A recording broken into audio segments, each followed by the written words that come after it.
Écoutez, on va commencer cette conférence du soir organisée par le NSP en partenariat avec l'UTT, donc l'Université technologique de Troyes, l'Université Paris 3 dans le cadre de la chaire de sécurité globale. Moi, je tenais à vous remercier donc au nom de l'ENSP pour votre présence, votre participation, ainsi que les auditeurs, puisque la conférence est retransmise en direct via des moyens technologiques modernes et qui fonctionnent apparemment. Donc, félicitations aux techniciens. Donc, bienvenue à tous. Merci à nos conférenciers donc, pour leur présence et pour ce sujet relatif aux dérives sectaires, continuum public-privé. Ils vont rentrer dans le détail et vous préciser tout ça. Donc, encore une fois, bienvenue, merci. Et puis, je vais laisser la parole à nos partenaires de l'UTT. Monsieur Joubert, Monsieur Ferrand, si vous voulez. C'est quoi d'abord? Bonsoir à tous, je suis Christophe Champrot, je suis administrateur de la chaire de sécurité globale qui est co-dirigée, comme son nom vient de le dire, par l'UTT Université de Lyon 3 et qui est la chaire de sécurité globale qui appartient à l'ENSP. J'ai l'honneur d'accueillir Madame Amélie Dumaine et Monsieur Benoît Jude. Amélie Dumaine, vous êtes diplômée d'un Master 2 de psychologie cognitive, option psychologie sociale. Alors, je ne savais pas que j'allais parler en public, du coup, j'ai préparé ma petite fiche. Vous exercez comme psychologue et psychothérapeute. Votre projet consiste à mettre vos compétences au service des familles dans le désarroi et également à vous attaquer au phénomène de société qui est la dérive sectaire. Votre expertise en termes d'évaluation du degré de suggestion psychologique et de détermination du préjudice vous vaut la reconnaissance du parquet d'Angoulême comme expert hors liste. Quant à vous, Monsieur Benoît Jude, vous êtes titulaire d'un DEA de droit, pour les plus jeunes, ça veut dire Master 2 de droit, et vous êtes spécialisé dans la direction d'enquête privée. Vous mettez votre expérience, vos connaissances juridiques et votre capacité d'analyse au service de l'investigation. Avec Madame Dumaine, vous avez choisi de vous attaquer à la dérive sectaire qui, dans notre société, peut toucher n'importe qui. Madame, Monsieur, je vous cède respectueusement la parole. Et je veux bien citer.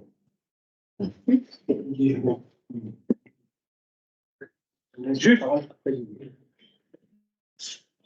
Ça va venir, Christophe. Avec un peu d'entraînement, le problème, on y arrivera.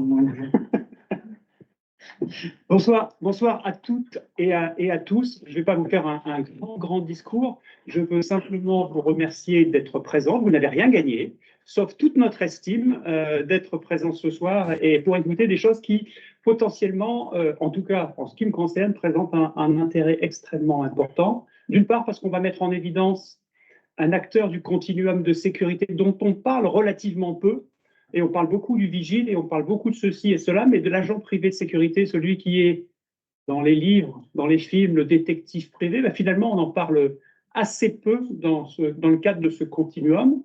Et puis également, quelque chose de très particulier auquel je suis particulièrement attaché, c'est également la prise en compte de la psychologie dans le travail d'enquête. Et ça, c'est quelque chose d'assez inhabituel de donner la parole aux psychologues, mais à l'intérieur même de l'enquête.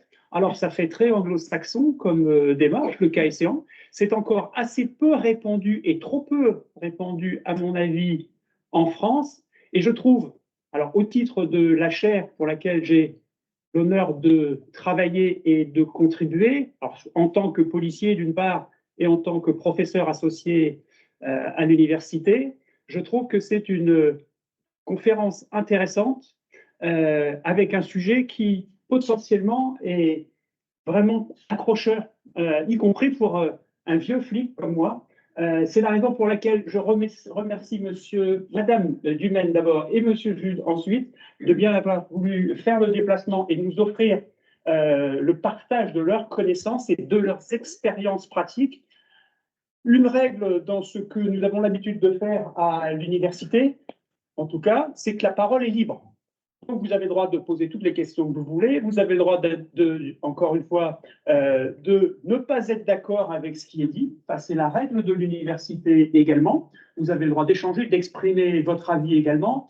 Ce qui est important, c'est que tous les enseignements dont vous bénéficiez, toutes les prestations dont vous avez la chance de bénéficier, vous ayez aussi un regard critique. Donc, encore une fois, ne pensez pas que c'est parce qu'on dit que c'est vrai. Si vous n'êtes pas d'accord ou si vous voulez échanger avec les conférenciers, bah faites-le parce que du coup, ça enrichira encore vos connaissances et la nature de nos débats. Merci encore une fois. Merci à Christophe, merci à Sandrine et merci à tous les deux pour cette prestation de ce soir. Très bonne conférence, merci. Merci beaucoup.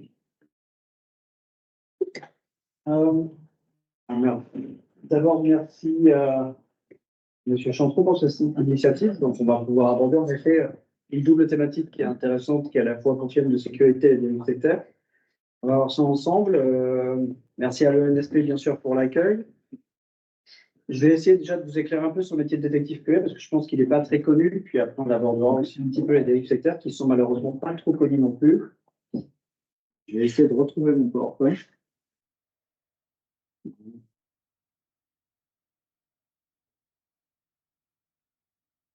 Voilà. Bon. Bon, voilà. Bon, moi, pour compléter un petit peu ma présentation, mais simplement en 2 mots. Alors, je suis détective privé, effectivement, mais à la base, je suis juriste. Donc, j'ai exercé en tant que juriste avant. Et je me suis réorienté. À la base, j'ai fait plutôt du pénal et des sciences crimes. Donc, assez naturellement, je me suis dirigé vers le métier de détective privé, qui est un métier, on va le voir, qui est très cadré. Et je suis en même temps chargé d'enseignement à Panthéon-Assas, à Paris, qui a, on en reparlera, qui propose une formation de détective privé. Il n'y a que 4 écoles en France. Et je suis aussi chargé d'enseignement dans une école privée qui est des arts, donc une école de détective privé. Je reviendrai là-dessus. Et Amélie se présentera un petit peu plus, de manière complète, un peu plus tard dans l'exposé. OK, alors. On revient effectivement sur la notion de détective privé. Alors, détective privé, ce n'est pas une appellation officielle. En effet, vous retrouverez plusieurs termes. Par exemple, je vous ai cité l'ESA, qui est une des écoles. C'est l'École supérieure des agents de recherche privés. Donc, c'est une des appellations agents de recherche privés. À Panthéon-Assas, ils utilisent plutôt le terme d'enquêteur de droit privé. Donc, moi, globalement, je fais simple. Je me présente comme détective privé parce que c'est assez clair pour tout le monde. Concernant la législation du détective privé, c'est ce que je vous le mets là. Bon, on est des professionnels libéraux, c'est-à-dire qu'on fonctionne un petit peu comme des avocats. On rencontre des mandants, c'est nos requérants, nos clients, on signe un mandat et ensuite on est payé en honoraire. J'entrerai un petit peu dans cette notion-là si vous voulez. Mais voilà, il faut retenir qu'à la base, on travaille donc dans le privé, donc plutôt pour des particuliers ou des entreprises, mais pour des dossiers particuliers.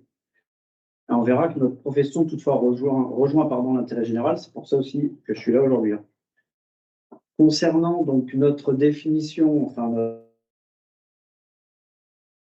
réglementaire, en fait, la première chose à retenir, c'est qu'on a une définition qui vaut ce qu'elle vaut, mais qui a un début de définition à peu près clair de notre métier.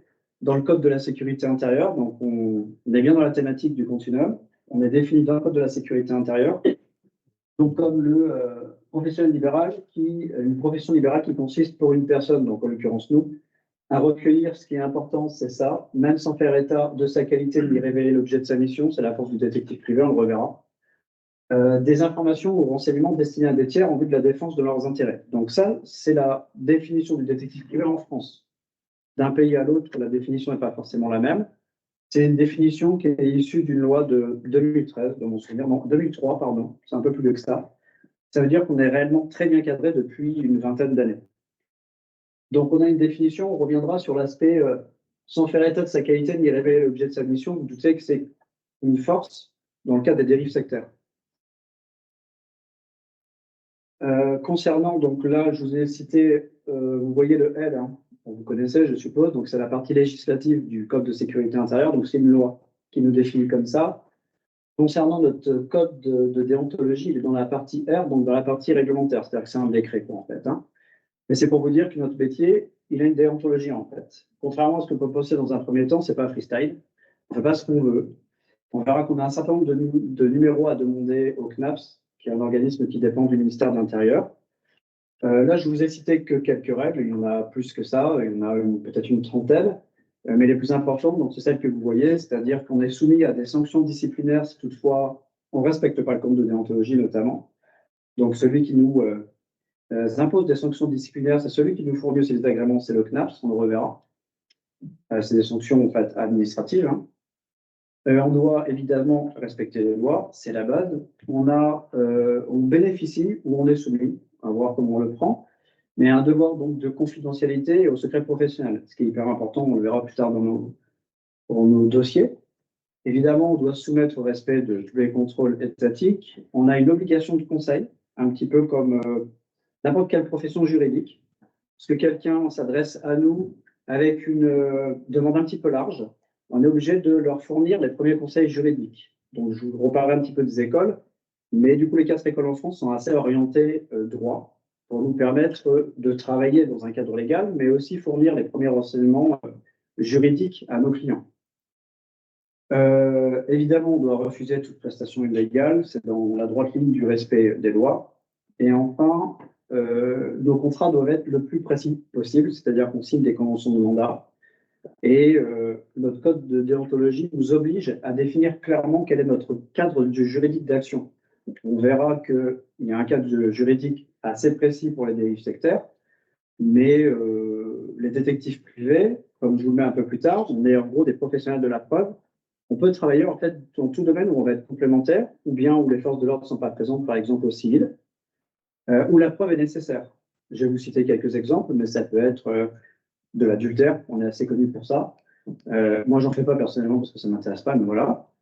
On peut être assez utile dans la concurrence déloyale, la contrefaçon, la surveillance de salariés au sens large, par exemple, le contrôle de fraude aux arrêts maladie, par exemple, ou fraude en entreprise, la surveillance de fréquentation de mineurs, des problèmes de voisinage, la disparition de personnes. Enfin, toutes les thématiques, en fait, où vous ressentez que le particulier va avoir besoin d'un apport de preuves, on va être là pour compléter cet apport-là qu'il ne pourra pas subvenir lui-même.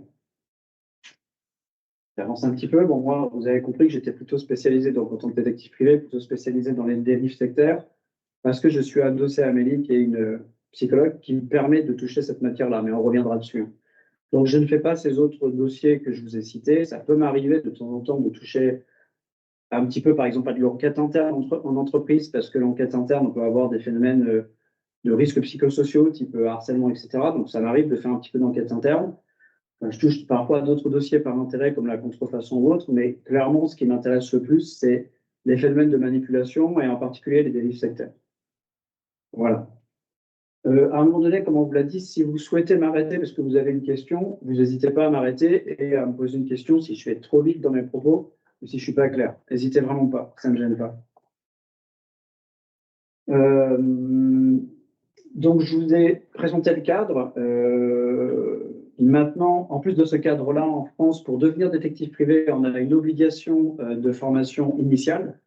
Donc, comme je vous le disais, dans une des 4 écoles, il y a 2 écoles privées que sont l'ESAP à Paris et l'IFAR à Nîmes, et 2 universités, l'Université de Nîmes et l'Université Panthéon-Assas à Paris, qui ont une antenne enquête privée. Donc, moi, je donne des cours dans aujourd'hui 2 de ces 4 écoles. Ce que je ne vous ai pas précisé, c'est que je suis installé depuis 2015, donc à peu près 9 ans, et que j'ai fait ma formation entre 2013 et 2015 à l'Assas. Et donc, c'est un niveau Bac+3, ça vaut ce que ça vaut, mais au moins, ça donne une base assez, j'allais dire, solide pour pouvoir s'installer ensuite en tant que détective privé, avec une base minimale en droit, parce qu'on va voir que notre métier, à un moment donné, il touche forcément aux thématiques d'atteinte à la vie privée. Donc, on doit se fixer certaines limites dans notre métier pour ne pas aller trop loin. Et c'est à la fois la loi et la jurisprudence qui nous fixent ce cadre-là. Mais ça, je vous le repréciserai. OK. Donc, en plus de cette formation obligatoire, une fois qu'on a décroché notre diplôme, on va se tourner vers le CNAPS et on demande les agréments que je vous cite, agréments au sens large. Donc, on a un agrément personnel qui est attaché à notre personne. On a une autorisation d'exercice qui est attachée à la structure juridique, donc entreprise individuelle ou société, peu importe. Et enfin, une carte professionnelle qui nous permet d'interagir sur le terrain. Ces 3 numéros-là nous sont fournis uniquement si on remplit les conditions CNAPS, c'est-à-dire casier judiciaire vierge, mais au-delà de ça, un TAJ clean. Il faut qu'on ait vraiment aucun fichier police, quoi que ce soit. Donc, il y a une enquête de moralité qui est déroulée et si on remplit les conditions, on obtient nos numéros. Évidemment, c'est-à-dire que si on ne respecte pas le code de déontologie, vous avez bien compris que ces numéros-là, ils pouvaient sauter et donc on ne peut plus exercer. Donc on a tout intérêt, et on a cette obligation-là, mais en plus, on a tout intérêt à respecter le code de déontologie si on veut pouvoir travailler légalement sur le long terme. Ce n'est pas qu'un vœu pieux, quoi. Et il y a des réels contrôles du CNAPS. C'est-à-dire que le CNAPS, c'est un organisme qui est sous tutelle du ministère de l'Intérieur, mais qui a une force de frappe, des contrôleurs à lui, alors qui ne contrôle pas que les détectives privés, puisque le CNAPS, c'est le Conseil national des activités privées de sécurité, ça concerne toutes les activités de sécurité, dont celles qui vous ont été citées, comme les sociétés de gardiennage, bien sûr. Nous, on n'est qu'une toute petite partie de la sécurité privée. La sécurité privée, c'est peut-être, je ne sais pas moi, 2 millions de salariés, ou quelque chose comme ça. Les détectives privés, on doit être à peu près 1000 en France, pas beaucoup plus. Donc, on est très peu nombreux. Pour vous citer un chiffre de référence, il y a 70 000 avocats en France, à peu près, pour 1000 détectives. Je cite des professions qui sont, on va dire, un peu parajuridiques, quoi, pour vous dire que on n'est vraiment pas très, très nombreux. Et sur ces 3 numéros-là, il y en a 2 qu'on doit nous renouveler tous les 5 ans, avec une formation continue, pareil, qui vaut ce qu'il vaut, mais c'est 35 heures tous les 5 ans, qui nous oblige en fait à mettre nos compétences à jour, au niveau juridique, au niveau de la jurisprudence, etc., puisqu'on est un métier qui évolue. C'est obligatoire, sinon on ne peut pas renouveler notre agrément et notre carte pro. Donc en gros, on ne peut plus bosser. OK. Et les conséquences de tout ce cadre-là, qui permet évidemment d'assainir la profession, parce que la profession peut drainer un certain nombre de scandales, ou du moins en tout cas d'affaires un petit peu plus sulfureuses que d'autres, c'est de moins en moins vrai, puisque aujourd'hui, on est issus, comme je vous l'ai dit, d'écoles qui sont quand même très orientées juridiques. On est très, très contrôlé. Et petit à petit, la profession devient presque, comme je vous l'ai dit, parajuridique. On est quasi des auxiliaires justice. C'est-à-dire qu'on est à cheval à la fois sur la sécurité et à la fois sur le juridique, puisque vous allez voir que nos rapports, comme je vous les mets là, sont recevables en justice. Donc, par définition, si nos rapports sont recevables en justice, c'est qu'on bosse en général avec les avocats. Donc, on est vraiment une forme de binôme. Moi, sur certains dossiers de dérive sectaire, je vous en reparlerai. Je travaille avec des avocats qui sont spécialisés dans les dérives sectaires. Clairement, on marche très, très bien ensemble. Ce n'est pas obligatoire. Le client peut se passer à la fois de l'avocat spécialisé, il peut prendre un avocat basique, et puis il aura ce qu'il aura. Il peut aussi se passer d'un détective privé et puis se débrouiller lui-même, mais ce ne sera pas complet. Je pense surtout, par exemple, dans des dossiers civils où vous ne saurez pas. Par exemple, des dossiers JAF, juges aux affaires familiales, on en reparlera, mais des dossiers de garde d'enfants, par définition, il n'y a pas forcément de dépôt de plainte. Donc, il n'y a pas d'enquête de police. Et donc là, chacun se débrouille. Sachant que le JAF, lui, il ne juge que d'un seul intérêt, c'est l'intérêt de l'enfant. Donc, plus il a d'infos, et mieux il va juger. Quand on a des dérives sectaires, il peut y avoir de réels enjeux pour comment dire, les conséquences psychologiques et physiques par rapport sur certains gamins dans certains milieux sectaires. Bon, alors, cette présomption de confiance que je vous cite là, elle est jurisprudentielle, c'est-à-dire que c'est la Cour de cassation qui l'a fixée. C'est beaucoup plus vieux que la législation qui encadre les détectives privés, puisque ça date de 62, mais ça s'est clairement renforcé, et aujourd'hui, nos rapports sont reconnus comme, alors c'est pas une preuve parfaite, c'est pas un constat d'huissier, on n'est pas des officiers ministériels, on reste une profession, voilà, libérale, donc c'est laissé à la libre appréciation du juge, on le reverra. Mais si c'est bien ficelé, c'est intéressant pour le juge puisque ça lui ramène des éléments de preuve, on va dire, relativement, pas neutres non plus, mais le plus objectif possible.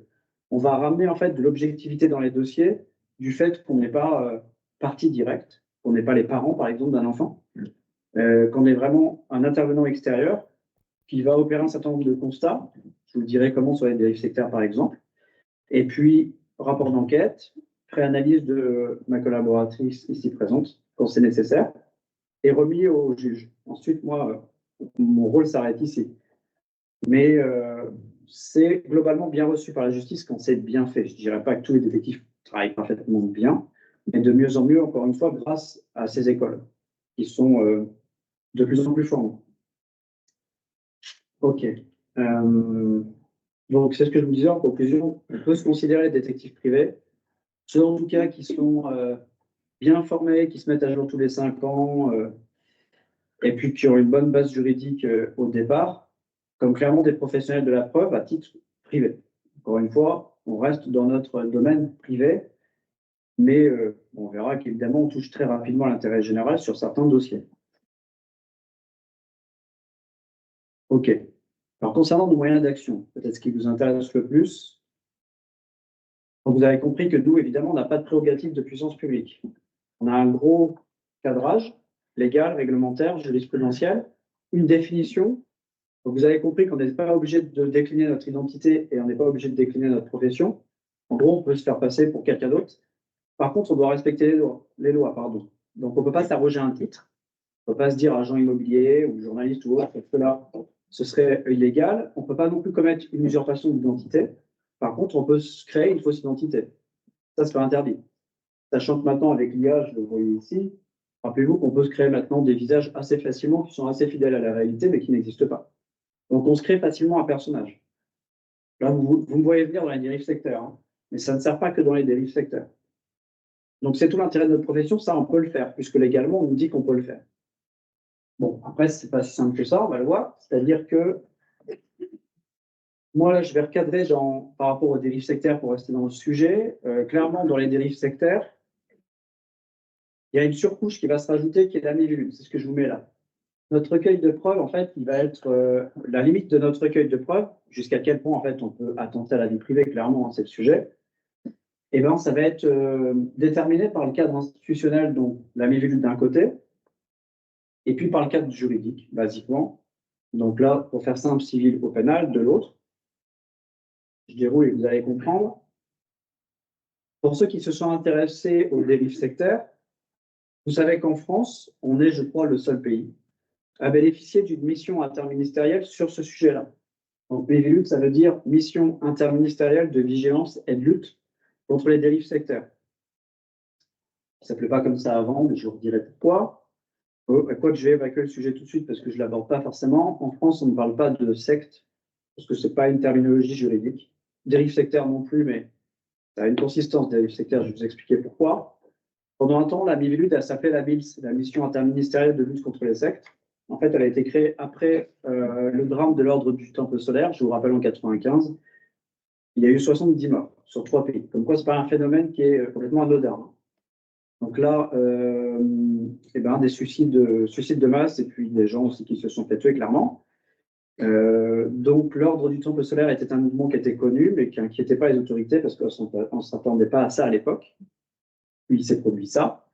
Donc, les autorités ont décidé de créer la MILS et de lancer un certain nombre de commissions parlementaires, donc des commissions d'enquête, d'initiative députés ou sénateurs. Là, en l'occurrence, c'était l'Assemblée nationale. Et cette commission 95 de l'Assemblée nationale s'appelait Commission d'enquête sur les sectes. Voilà, c'était la terminologie, c'était celle-là. Donc, il y a un listing de sectes qui a été fait. On a dit ça, c'est une secte, ça c'est pas une secte, etc. Et clairement, ça a posé problème au niveau d'une loi que vous connaissez, qui est la loi de séparation des églises et de l'État de 1905, qui est le principe de laïcité. Et en fait, qui impose une neutralité à l'État français. Et là, il y avait un problème puisque l'État français, en tout cas à travers les représentants du peuple que sont les députés et du coup par extension la MIVILUD, se permettait de dire ça c'est une secte, ça c'est pas une secte, ça c'est une bonne croyance, ça c'est pas une bonne. Donc il y a eu un blocage à ce moment-là avec des recours, etc. Et très rapidement, les autorités ont considéré que c'était pas une bonne méthode pour cause puisque ça n'était pas, et se sont du coup dirigés vers une notion plus large qui est la dérive sectaire. C'est-à-dire à quel moment une croyance pose des problèmes.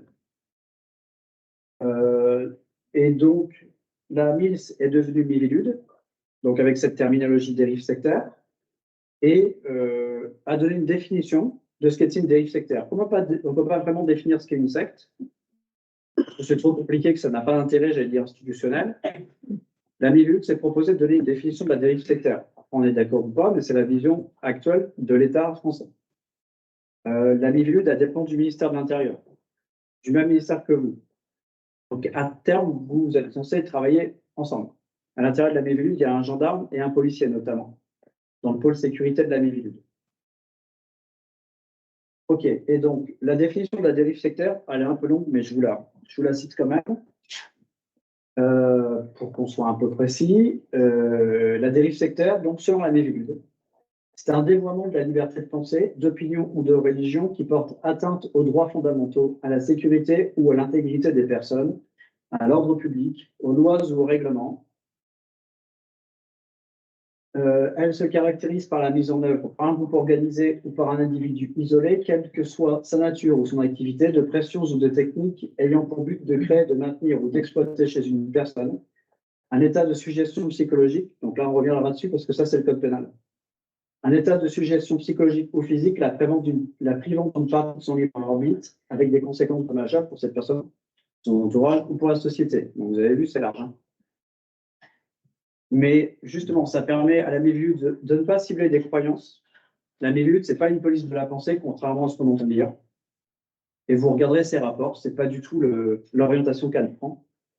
La Miviludes, son rôle, c'est de dire les croyances libres à chacun. À un moment donné, par contre, quand ça impacte ça, c'est un problème pour la République. Et donc, du coup, l'État doit s'en occuper.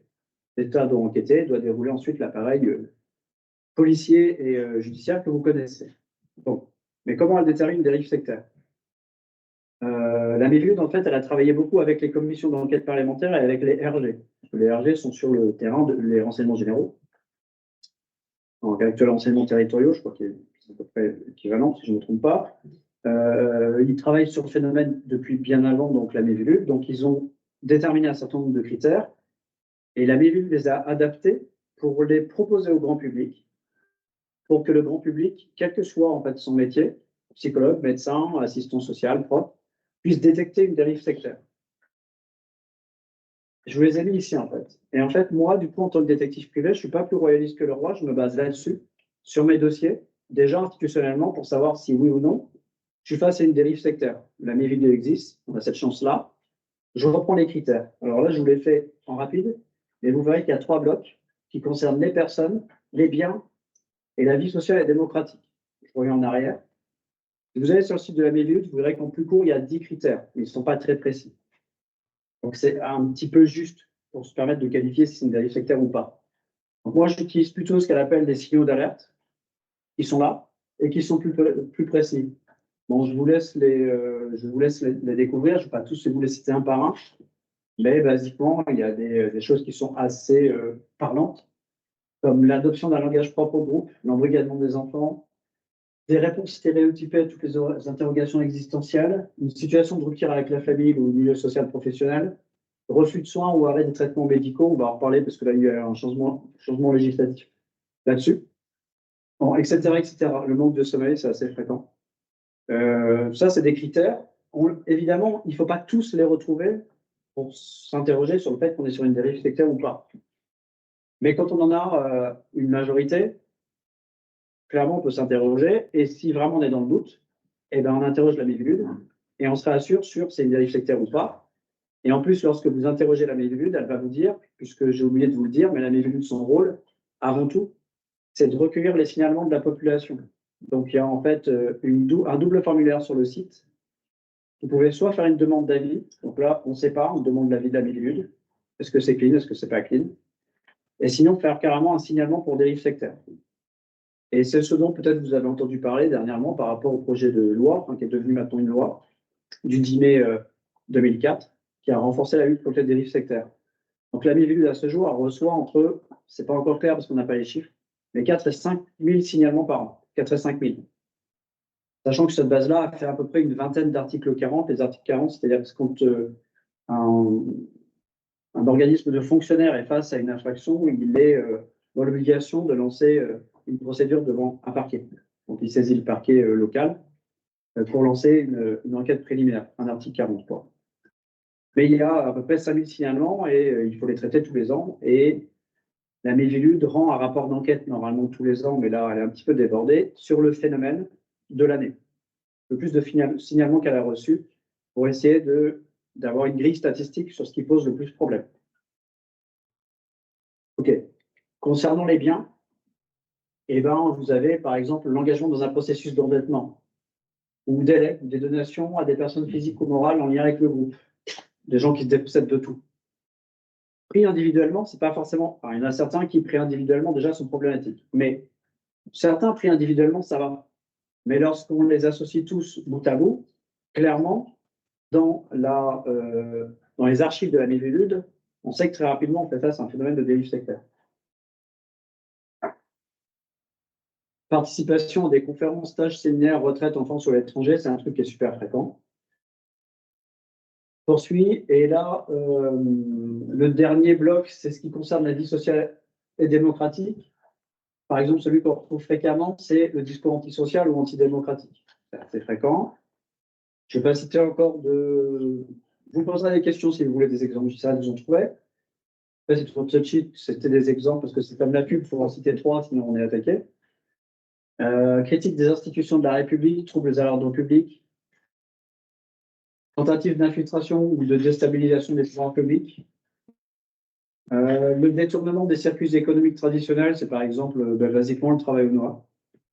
Là, je vais vous citer un exemple, mais celui qui est très fréquent, c'est le woofing, que vous connaissez peut-être comme un truc un peu cool. Le woofing, c'est-à-dire que c'est des entreprises agricoles qui accueillent des gens qui sont bénévoles, normalement, donc, qui ne leur offrent que le gîte et le couvert dans certaines régions de France, pour que les gens puissent découvrir une région tout en filant un coup de main. Sauf que le woofing n'est plus du tout un coup de main maintenant. Moi, j'ai vu clairement des gens embauchés de 6h à 21h, et s'ils n'étaient pas là, l'entreprise coulait. Ça répond plus du tout aux critères de woofing. Là, on est clairement sur du travail dissimulé. Normalement, il doit y avoir un contrôle MSA, etc., etc. Bon, à ce jour, il n'y a pas encore trop de contrôle là-dessus. Ça, c'est typiquement le détournement des circuits économiques traditionnels. Bon, après, je ne fais pas les autres en détail. Bon, voilà. Donc ça, ma première base de travail, encore une fois, en tant que détective privé, eh ben, c'est de me remettre à ce qu'a fait la Miviludes depuis une vingtaine d'années. Elle est censée avoir un recul qui est bien plus important que le mien, et surtout, c'est un recul qui est objectif. C'est-à-dire que moi, en tant que détective privé, je suis comme la Miviludes. Je n'ai pas de point de vue sur les croyances. Du moins, je peux avoir un point de vue personnel, mais ça ne doit pas rejaillir dans mes rapports. Mon point de vue personnel, c'est le mien. Mais j'y vais toujours avec une dose d'objectivité. Parfois, ça m'arrive même de dire à mes requérants, ben là, il n'y a rien. Alors parfois, ils sont super déçus, ça ne se passe pas toujours bien, mais je sais que du coup, je ne vais rien faire derrière. Donc, ce n'est pas la peine d'insister, puisqu'il ne se passera rien. Donc, je prends un recul qui est celui de la Miviludes, je suis objectif, j'enquête, et je passe le truc au tamis de ces critères.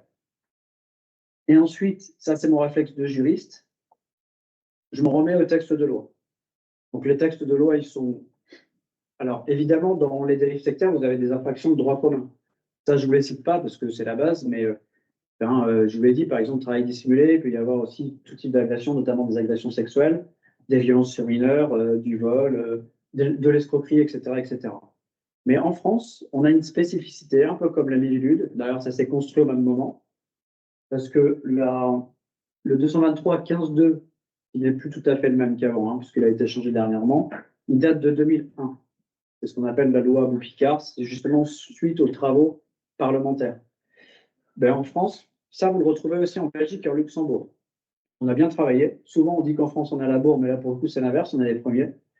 La Belgique et le Luxembourg, ils ont fait un copier-coller de celui que vous avez au-dessous. Donc, il n'existe plus encore une fois en tant que tel en France, là, puisqu'on l'a récemment changé. Ça, je vais vous dire à quel niveau. Mais on a une infraction spécifique, en fait, pour la manipulation, mais qui ne s'appelle pas la manipulation dans le code pénal. Ça, Amélie vous en reparlera après. Qui s'appelle la suggestion psychologique ou physique. Mais bon, nous, ce qui nous intéresse plus particulièrement, c'est l'aspect psychologique, parce que l'aspect physique, on peut le voir. L'aspect psychologique, c'est vachement plus dur à déterminer, sauf quand on a une grille méthodologique efficace. Donc, avant, on parlait d'abus frauduleux, de l'état d'ignorance ou de faiblesse d'une personne dans l'état de suggestion psychologique. Bon, ça n'existe plus. On avait fourré avant la suggestion psychologique dans le texte plus large de l'abus de faiblesse. Maintenant, vous ne le retrouverez pas comme ça dans le code pénal. Vous avez maintenant un nouvel article qui est le 223-15-3 et qui parle clairement de placement ou de maintien en état de suggestion psychologique. On ne parle plus d'abus de faiblesse et surtout, on ne parle plus de notion de préjudice directement reliée derrière. Parce qu'avant, ce n'était pas une infraction autonome. Depuis le mois de mai, c'en est une. Maintenant, vous, en tant qu'intervenant policier sur le terrain, vous n'avez pas à rechercher un préjudice direct, j'allais dire financier ou quoi que ce soit. Ce que vous devez relever, c'est en fait des éléments de suggestion psychologique. À partir de là, c'est déjà une infraction. Est-ce que c'est bien, est-ce que c'est pas bien? J'en sais rien. En tout cas, il y a eu des discussions parlementaires, il y a eu des gros débats au Sénat et au Parlement. Ça a été jusqu'au Conseil constitutionnel dernièrement, là. Et le Conseil constitutionnel a validé ça. Il n'a pas validé que ça, on va voir, hein. Mais le champ de travail, pour vous, en tant que policier, il s'est considérablement élargi. Je n'allais pas dire facilité, hein. Mais en tout cas, il s'est élargi. Et clairement, maintenant, on cible pas vraiment le préjudice, mais vraiment l'aspect psychologique. Donc, ça va être nécessaire de comprendre, en fait, les enjeux au-delà de dérive sectaire, mais les enjeux manipulatoires. Puisque dans le code pénal, ce que je vous ai dit, c'est que la dérive sectaire, ce n'est pas un terme juridique. Vous ne retrouverez pas l'infraction de dérive sectaire, ça n'existe pas. La dérive sectaire, c'est qu'un terme de millilude pour dire, OK, là, c'est peut-être de la dérive sectaire, maintenant, du coup, au sens pénal, on fait quoi? Au sens pénal, on fait ça. Donc, on ne cherche pas une dérive sectaire au sens pénal, parce que derrière, vous n'avez rien. Le juge, s'il vous parle de dérive sectaire, il va dire, OK, c'est cool, mais ce n'est pas du juridique. C'est de la milieu, c'est de l'institutionnel, c'est de l'opérationnel, mais ce n'est pas du juridique. Moi, il me faut un texte. Et son texte, maintenant, pour le juge, c'est ça. Placement ou maintien en état de suggestion psychologique. Donc ça, il faut savoir ce que c'est. OK. Et en plus, il y a un autre truc qui s'est rajouté. Alors là, je vous ai mis le texte. Bon, je vous le laisse, mais à la limite, c'est pour vous dire que ce n'est pas un tout petit délit. C'est quand même 3 ans d'emprisonnement et 375 000 euros, le truc de base. Après, vous verrez qu'il y a des circonstances aggravantes. Ça monte rapidement à 5 ans et 750 000. Et on reparlera de la bande organisée. En bande organisée, où en plus, là, il y a des techniques spéciales d'enquête type infiltration. On va revenir là-dessus. Là, il n'y a pas de possibilité pour vous de vous infiltrer à ce niveau-là.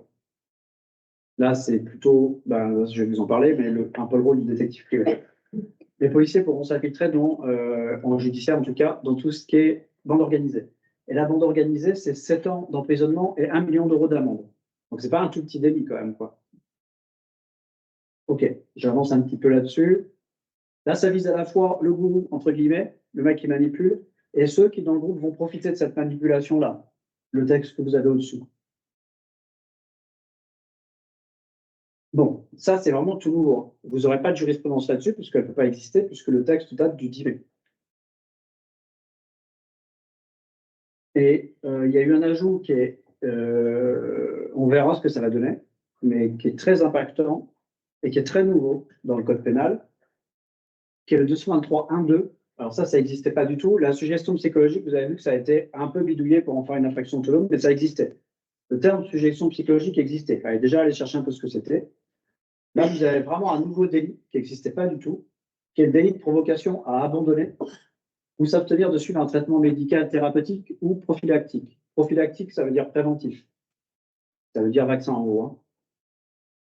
Ça, c'est post-Covid. C'est-à-dire que tout le monde a vécu la période Covid comme un truc un peu bizarre. Et ça a généré une explosion de dérives thérapeutiques et sectaires. Pas forcément en termes de chiffres, mais en termes de radicalisation. Et une radicalisation aussi au niveau du complotisme. Bon.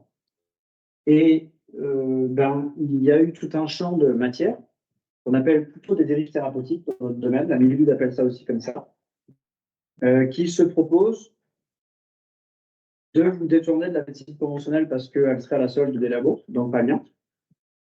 Et donc de dire, du coup, il ne faut plus prendre de médicaments ou plus suivre sa chimio, par exemple, et suivre mon traitement magique.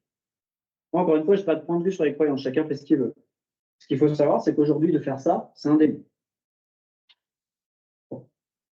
Le législateur, en l'occurrence l'Assemblée nationale, a considéré que c'était important de le mettre dans le texte de loi. Les sénateurs et certains députés s'y sont opposés en disant c'est une atteinte à la liberté thérapeutique des gens, etc. OK, du coup, Conseil constitutionnel. Et le Conseil constitutionnel a dit non, mais c'est bon. C'est validé comme ça. Donc, voilà.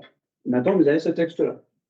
Donc, vous, quel que soit votre point de vue là-dessus, sur les labos, sur les vaccins, sur ci, sur ça, peu importe, vous serez confronté à ce texte-là. Puisque c'est du code pénal. Et il y en a un autre, puisqu'il y a 2 alinéas, qui est le délit de provocation à adopter des pratiques présentées comme ayant une finalité thérapeutique ou prophylactique. Je ne sais pas, j'en citais un au vif, l'acupuncture, l'hypnothérapie, etc., etc. Plein de trucs qui ne sont pas réglementés. Si ces trucs qui ne sont pas réglementés sont adoptés par les gens comme un complément sans impact sur leur vie de tous les jours, pourquoi pas? Si ça vient remplacer en lieu et place un traitement conventionnel, médical et aussi psychothérapeutique, eh ben, ça peut être une infraction. Bon, ce texte-là, il vise clairement un personnage qui est un peu connu dans la sphère, qui s'appelle Thierry Casasnovas, que vous connaissez peut-être. Alors lui, c'est devenu un petit peu le sommet visible de l'iceberg, mais qui a quelqu'un qui a 1 million d'euros d'abonnés sur YouTube et qui dit que la chimio, par exemple, c'est de la mort aura. Bon, après, voilà, c'est son point de vue, hein. Mais à un moment donné, il y a des gens, du coup, qui ne suivent plus leur chimio parce que c'est de la mort aura, quoi. Et ben, du coup, ce texte-là, à terme, risque de le rattraper. Donc là, je vous mets en bleu sur la frontière entre dérive thérapeutique et dérive sectaire. Pour vous faire vite fait la différence, une dérive thérapeutique, ben, clairement, maintenant, on sait que c'est ça. Avant, on ne savait pas trop ce que c'était. Maintenant, je pense qu'on a un délit qui est assez clair. Et ça peut aussi concerner des dérives sectaires, c'est-à-dire qu'une dérive thérapeutique, elle devient sectaire quand elle pousse, en plus, le patient, entre guillemets, à rentrer dans un nouveau mode de pensée. Du style, je sais pas, les énergies, la médecine quantique, on se soigne grâce à nos ancêtres, enfin grâce aux fantômes, je sais des trucs au pif, hein. Mais lorsque on s'éloigne vraiment on va dire, du consensus scientifique un peu standard autour, par exemple, de la médecine. OK. Bon, là, je vous mets les textes de loi un peu plus longs. Vous voyez que c'est quand même un peu plus précis que ce que je vous dis, mais globalement, la philosophie, c'est celle que je viens de vous décrire. En termes d'emprisonnement, c'est 1 an, 30 000 euros, donc c'est un petit délit, mais ça reste un délit, quoi. Il y a aussi des circonstances aggravantes pour ça, hein. OK. Donc, ça, vous avez compris que ça, c'est du coup mon cadre d'action.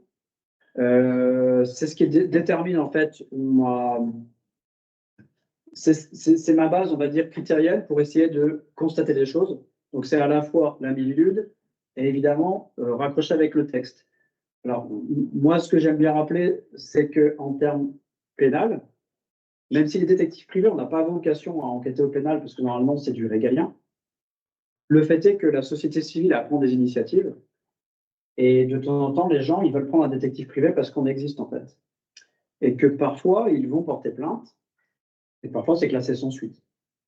Alors, pourquoi c'est classé sans suite? Ça peut être pour différentes raisons. Les gens ne sont pas précis, les gens s'énervent, ou les gens n'ont pas bien qualifié que c'était peut-être une dérive sectaire ou pas, ou peut-être qu'ils n'ont pas eu l'oreille du procureur de la République ou de l'OPJ, ils n'ont pas été compris.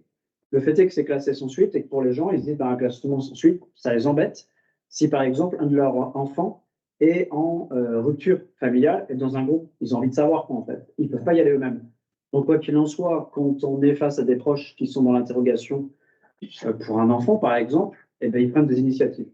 Et l'initiative qui va être la plus heureuse, c'est de ne pas y aller eux-mêmes dans le groupe, de ne pas enquêter eux-mêmes, parce que là, il y a trop d'affect et c'est casse-gueule, entre guillemets. Ben, ils vont prendre un détective privé, par exemple, comme moi. Ça peut être sur d'autres dossiers, hein, mais typiquement pour les dérives sectaires, ça va se passer comme ça. Donc parfois, eh bien, on touche à du pénal, les détectives privés. Donc, moi, bien souvent, j'ai touché à du pré-pénal, c'est-à-dire avant qu'il y ait une enquête. Je ne fais jamais de contre-enquête pénale, parce que ça ne m'intéresse pas, mais il y a des collègues qui font ça. Moi, ça va être plutôt du pré-pénal, donc avant. Et comme ça, on constitue avec Amélie un rapport d'enquête qui est solide, que je remets à mes clients, et comme ça, ils peuvent porter plainte de manière plus robuste. Surtout que la Mivilude, vous le verrez sur son site, incite les gens à rassembler un maximum d'éléments par eux-mêmes pour essayer de déterminer si c'est une dérive sectaire ou pas. Bon, sauf que les gens, ce n'est pas des enquêteurs, quoi. Donc les gens, comme ils ne peuvent pas le faire eux-mêmes, ils prennent un intervenant comme moi. Et parfois, je suis au pénal. Et là, clairement, je suis en binôme, entre guillemets, avec des enquêteurs qui sont en train de travailler.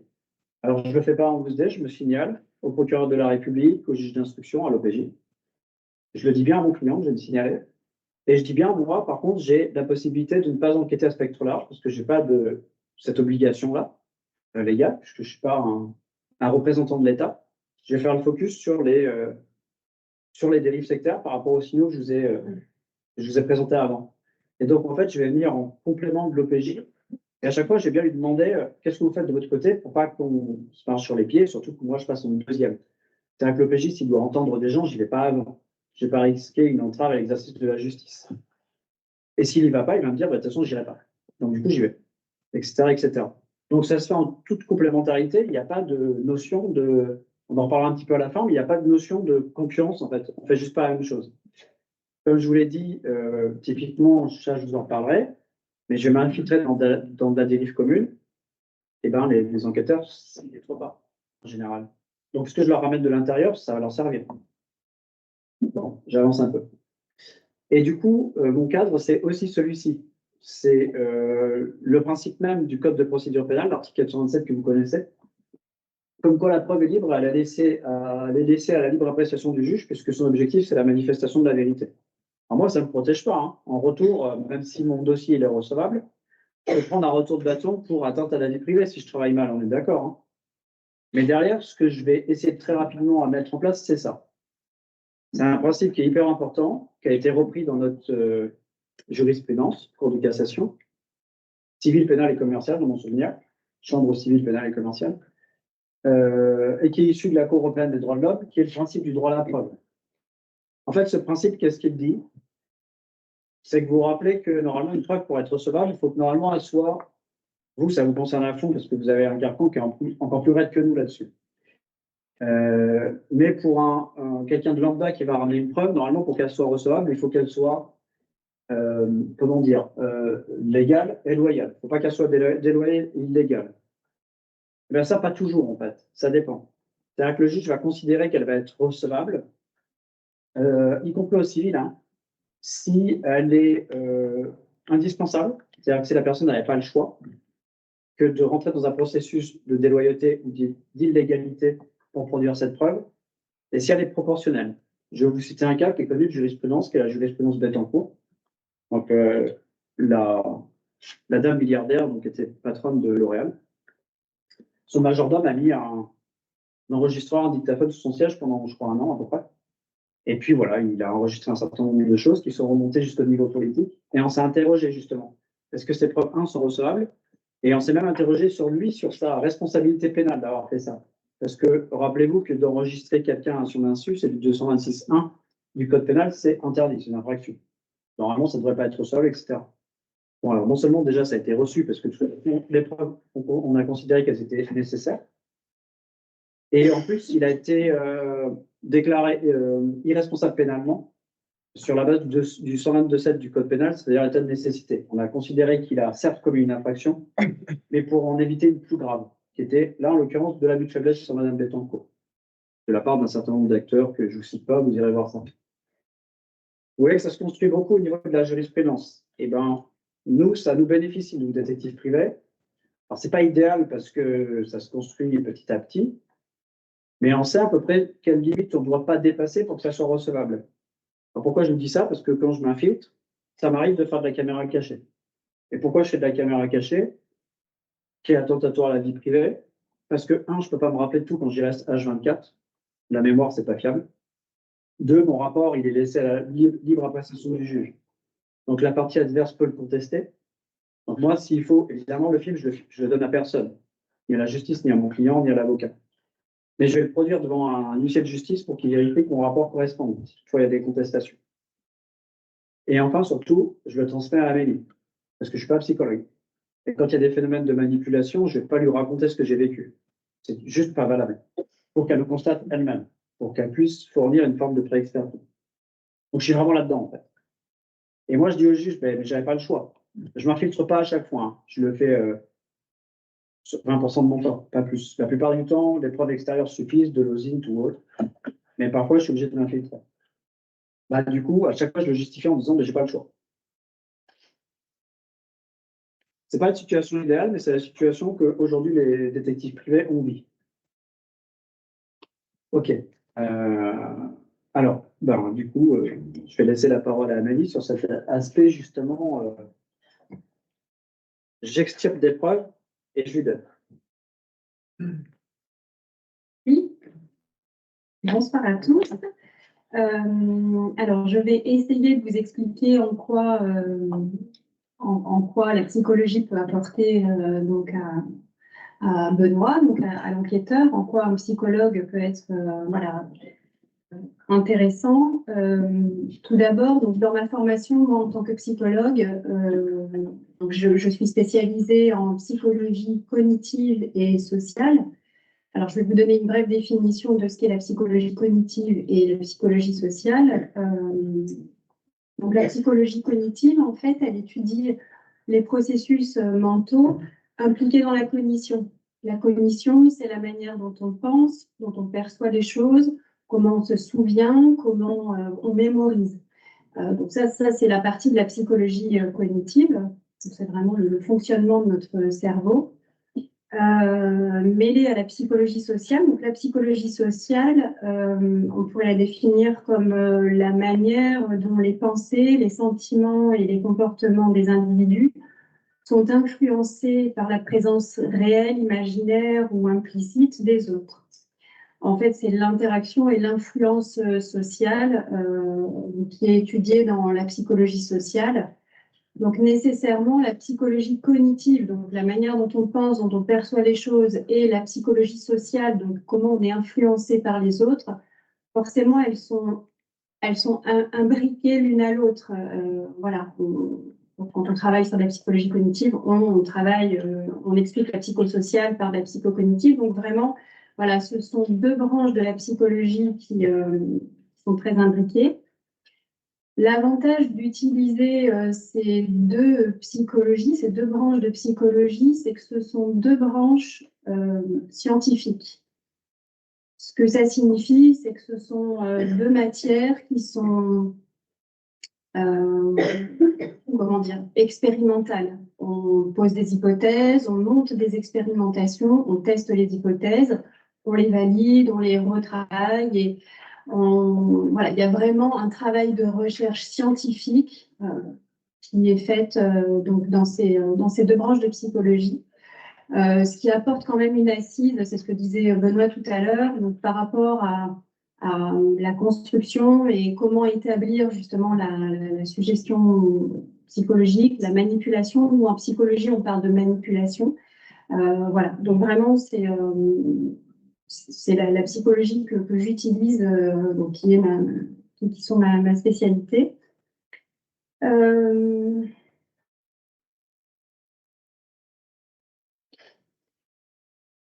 Donc, le fait de travailler avec Benoît en tant que psychologue, le fait de travailler avec un détective privé, donc on peut dire qu'il y a trois intérêts directs. Le premier intérêt, c'est d'aider en fait Benoît dans la préparation des dossiers.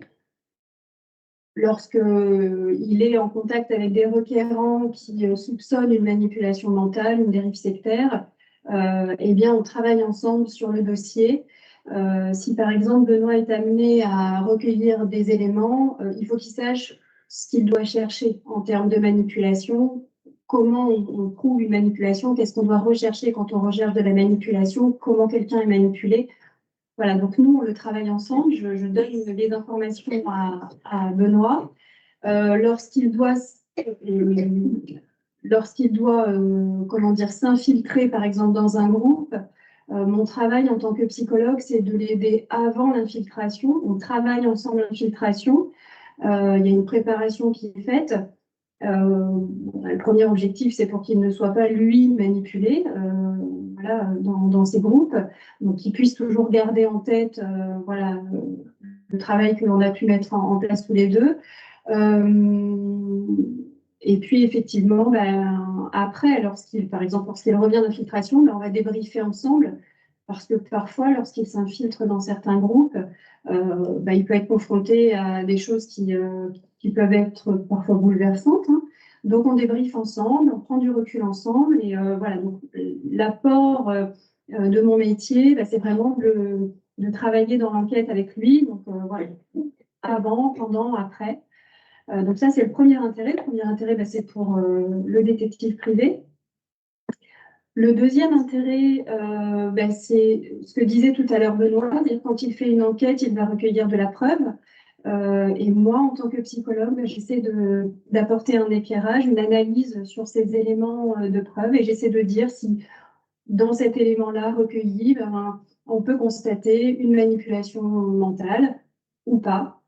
Parce qu'effectivement, parfois, il n'y a pas de manipulation. Les gens sont libres de croire, les gens sont libres de faire ce qu'ils souhaitent, mais il n'y a pas forcément systématiquement de manipulation mentale. Donc, c'est vraiment un travail en binôme, ensemble, où on essaie vraiment d'apporter un éclairage sur l'enquête. Et enfin, le troisième intérêt direct, ben, c'est que parfois, alors ça c'est assez rare, mais ça peut arriver, eh bien, c'est que les clients, enfin les requérants de Benoît ont vraiment besoin d'un suivi psychologique, voilà, parce que la situation est difficile pour eux. Mais en général, on oriente plutôt les requérants vers des psychologues qui pratiquent des thérapies qu'on appelle TCC, donc les thérapies cognitives et comportementales. Voilà, parce que d'abord, c'est un peu difficile pour moi de les suivre ou de les accompagner parce que parfois, enfin bien souvent, même Benoît travaille sur le plan national, voire international, donc c'est pas forcément possible de les suivre directement. Et puis vraiment, l'objectif premier, c'est de qualifier la manipulation mentale. Donc ça, ce sont les intérêts directs de ma collaboration avec le détective privé. Et puis, l'intérêt indirect, c'est d'essayer d'apporter un éclairage pour le magistrat qui recevra le rapport d'enquête pour lui apporter vraiment les éléments de qualification de manipulation mentale. Quand on n'est pas dans le sujet, quand on ne connaît pas forcément la matière, quand on ne connaît pas la psychologie sociale, quand on ne connaît pas la psychologie cognitive, en fait, c'est impossible de deviner où est-ce qu'il y a manipulation. Alors, il y a des choses qui peuvent être très simples, qui sont très faciles à voir, mais il y a des choses qui sont beaucoup plus subtiles. Et là, effectivement, le regard du psychologue semble vraiment intéressant pour éclairer la vision du magistrat.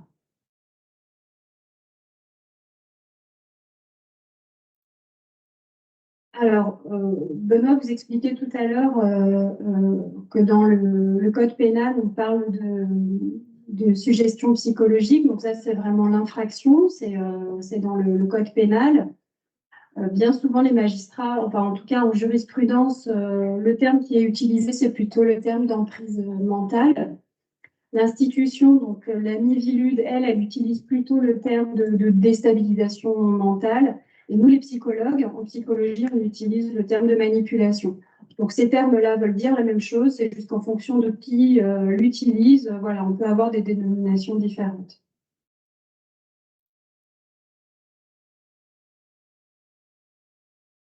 Alors, je vais essayer de vous donner quelques clés, quelques notions de mon travail et de ce que j'essaie de relever donc, lors d'une enquête. Eh bien, ce sont tout d'abord, c'est ce que Benoît doit essayer de relever quand il enquête. Eh bien, ce sont des biais cognitifs. Donc, les biais cognitifs, comment l'expliquer? Ce sont notre manière de penser, notre manière intuitive de penser qui parfois nous trompe, qui parfois nous amène à avoir des erreurs de pensée. Donc moi, j'essaie de repérer ces biais cognitifs qui font que bien souvent, à cause de ces biais, on s'auto-manipule nous-mêmes, tout seul, à travers de mauvaises interprétations, à travers des erreurs de pensée. Donc l'idée, c'est d'essayer de repérer ces biais cognitifs, d'essayer également de repérer ce qu'on appelle en psychologie sociale la soumission librement consentie. C'est-à-dire que des personnes peuvent être manipulées sans réellement le savoir, ça peut être de manière inconsciente. La soumission librement consentie, c'est d'amener quelqu'un à faire quelque chose en lui laissant penser qu'il a le choix et qu'il est libre de le faire lui-même. Ça, c'est la soumission librement consentie. Et également, j'essaie de repérer la soumission à l'autorité. Donc là, la soumission à l'autorité, c'est facile à définir, mais dans les dérives sectaires, on va parler d'une autorité qu'on considère comme étant légitime. On considère que le gourou, voilà, n'est pas forcément dénommé comme ça, mais en tout cas, voilà, a une posture légitime. Ce qui amène bien souvent à de la manipulation. Donc, j'essaie de repérer ces signaux-là. Ce qui est important aussi pour moi à repérer, c'est les mécanismes d'engagement, les mécanismes de dissonance cognitive, enfin la dissonance cognitive qui rentre en compte Alors, je ne sais pas si vous savez ce qu'est la dissonance cognitive, mais pour essayer de vous faire simple, on est en état de dissonance cognitive, c'est-à-dire lorsque nos pensées et nos actes sont en contradiction. Quand je pense quelque chose mais que je fais l'inverse ou que je fais quelque chose de différent de mes pensées, ça va amener chez moi un état d'inconfort, un confort psychologique. Je ne vais pas être bien, je ne vais pas ressentir, voilà. En général, on aime plutôt quand on est consonant. Eh bien, voilà, ça va nous amener bien souvent à modifier notre manière de penser ou modifier nos comportements pour amener un état de consonance.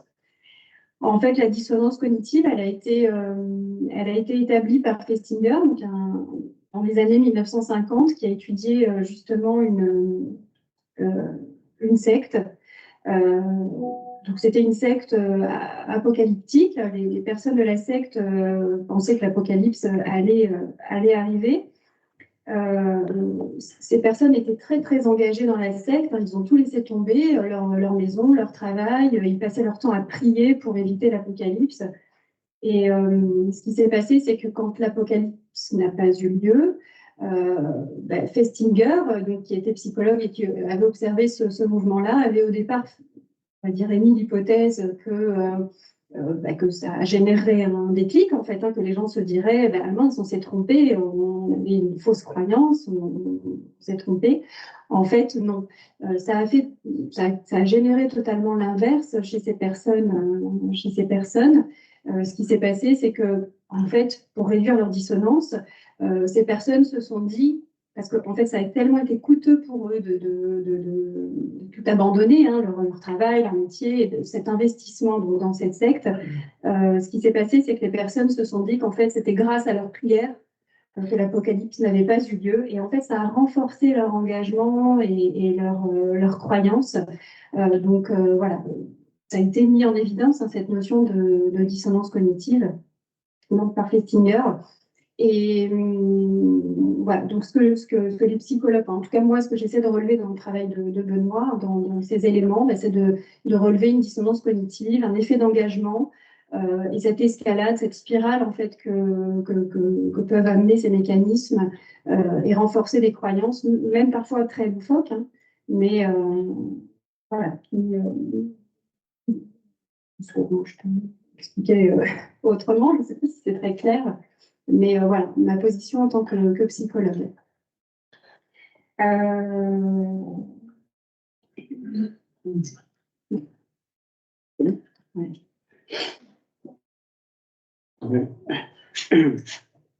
Ouais, dit comme ça en deux mots, bon, évidemment, c'est pas évident. Dans le cas de Festinger, en fait, c'est que les gens se préparaient en fait à l'apocalypse et ils attendaient l'arrivée des extraterrestres, etc. Et donc, ils n'étaient pas sûrs que ça allait se produire. Et donc, tout le monde s'est dit, comme elle s'est gourée, en fait, le dame et qu'il n'y a pas eu l'apocalypse, tout le monde va se dire, en fait, elle se trompait. Et en fait, il y a eu ce rattrapage-là dans leur tête derrière de se dire, ah ouais, non, mais en fait, c'est qu'on a prié. Ok, c'est bon, du coup, elle avait raison, etc., etc. Alors, ça paraît basique comme ça, mais dans les phénomènes de manipulation qu'on rencontre, ça commence toujours par des petites choses. Et cette escalade d'engagement dont parle Amélie, c'est le pire, en fait, parce que faut s'imaginer des personnes qui rentrent dans un groupe au début, je sais pas, un truc de philo. Ils se disent, c'est cool, c'est de la philo. Je ne citerai pas de nom, mais il y a des groupes de philo qui sont clairement des grosses dérives sectaires d'extrême droite. Et petit à petit, ils vont. Au début, si on leur avait proposé tout le campus, ils l'auraient pas fait. Donc au début, ils vont prendre juste une petite chose, je sais pas, comme par exemple faire des maraudes sociales ou aider à distribuer de la nourriture, type Resto du Cœur, etc. Parce que bon, voilà, c'est une petite chose. Puis progressivement, ils commencent à prendre un autre bout du corpus et encore un autre bout. Et puis, ils prennent des décisions en parallèle qui va être de se séparer, je sais pas, de leurs amis d'abord, près de leur boulot, puis après de leur famille. Et cette progressivité-là, elle est super efficace en termes de rupture, puisque les gens sont dans cette escalade d'engagement, c'est-à-dire qu'ils prennent une décision qui en enterre une autre et encore une autre. Et après, l'effort cognitif de revenir sur la première, c'est-à-dire se dire, merde, en fait, j'aurais jamais dû rentrer dans ce truc-là, c'est quasi inaccessible. C'est quasi inaccessible parce qu'ils se sont engueulés avec tout le monde, voire ils ont accusé des membres de leur famille des pires sévices parce que, je sais pas, ils ont eu des faux souvenirs à ce genre de trucs. Du coup, ça, pour travailler là-dessus, moi, c'est pas mon boulot, mais en termes de préjudice à amener à la justice, c'est assez efficace parce que là, on est vraiment dans la définition de la nouvelle infraction qu'on vient de voir. C'est-à-dire que là, c'est vraiment simplement, basiquement, cette infraction de suggestion psychologique, hors tout autre préjudice. Simplement celui d'avoir maintenu quelqu'un dans cette escalade d'engagement et puis, accessoirement, quand même, de lui avoir généré un préjudice moral qui va être celui, par exemple, de le priver de toute sa famille. En bref, en deux mots comme ça, c'est pas évident à expliquer, mais je pense que vous voyez grosso modo de quoi on parle. Et sinon, après, vraiment pour terminer sur la partie continuum, donc, le rôle dans les dérives sectaires, vous l'avez compris, hein, mais là, c'est en ça où la thématique du continuum s'installe. C'est-à-dire que dans les dérives sectaires, le fait est qu'il y a vraiment une grosse difficulté d'établissement de la preuve.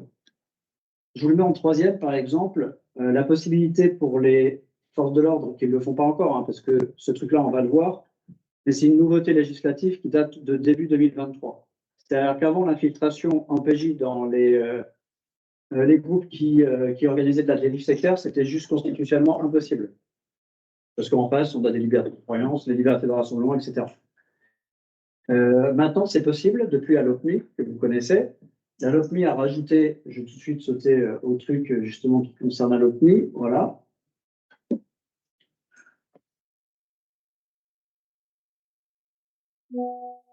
Elle a rajouté ça, ça c'est dans le rapport de l'OPMI. Elle a indiqué que pour être plus efficace dans la lutte contre les dérives sectaires, il fallait faciliter le travail des enquêteurs. Et donc, du coup, ils ont rajouté un alinéa à cette infraction d'abus de faiblesse, qui est celui de bande organisée. Et en parallèle, dans le code de procédure pénale, dans les techniques spéciales d'enquête que vous retrouvez ici, le 706, 73, on a rajouté un point dans les techniques spéciales d'enquête qui ne concerne pas donc maintenant uniquement que les stupes et la criminalité organisée, mais qui concerne aussi les dérives sectaires en bande organisée. Ben, ce petit paragraphe-là, alors là, c'est peut-être en référence, non, ça a été mis à jour, donc ça référence au nouveau texte. Maintenant, les techniques spéciales d'enquête sont autorisées pour, en gros, voilà, les dérives sectaires en bande organisée.